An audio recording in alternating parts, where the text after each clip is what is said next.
যেহেতু আজকেই আমাদের জারম্যাট থেকে ভিসপে ফেরার কথা, সেজন্য এসছি একটা টার্কিশ দোকানে রাতের খাবার খেতে। আমরা আজকে নিয়েছিলাম একটা ফালাফাল র্যাপ, একটা ডুরুম র্যাপ আর তার সাথে একটা ফিস কোলা। এই একটা সুইস ওয়েট কোলা, আমরা অন্তত আমার তো চোখে পড়েনি কখনো যে কোনো একটা জায়গায় সেই জায়গার নাম তো যখন একটা জার্মান মেডের উপরে লেখা।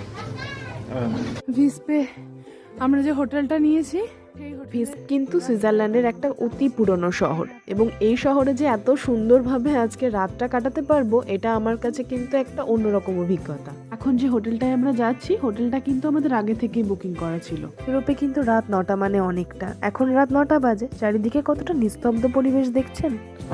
আজ একদম একটা অন্যরকম জায়গার পাশ দিয়ে আমাদের হোটেলের রাস্তায় পৌঁছবো, চলুন দেখাচ্ছি। এটা একটা সিমেট্রি, একদম আমাদের হোটেলে ঢোকার আগেই। একটু মনের মধ্যে ভয় ভয় লাগলেও সেই ভয় নিয়েই চলে আসলাম আমরা এবার রুমের দিকে।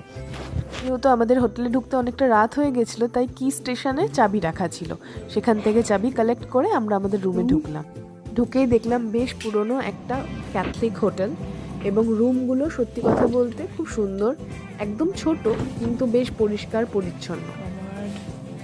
দেখলাম যিশু খ্রিস্টের ইয়ের, এটা দুটো বেড আছে সিঙ্গেল, কিছু ডেকোরেশন। সুইজারল্যান্ডের ভিসপে এক রাতে রুম খরচা কেমন আর কিভাবে রুম বুক করতে হয় যদি জানতে চান আমাকে কমেন্ট বক্সে মেসেজ করবেন, এটা হচ্ছে আমি একটা ভিডিওতে জানাবো। আর তার সাথে জানাবেন আজকের ভিডিওটা কেমন বাইরেটা লাগলো। সকালবেলা এটা অসম্ভব সুন্দর লাগবে আমি জানি, থেকে উঠেই দেখাবো। আপাতত এইটুকু, গুড নাইট।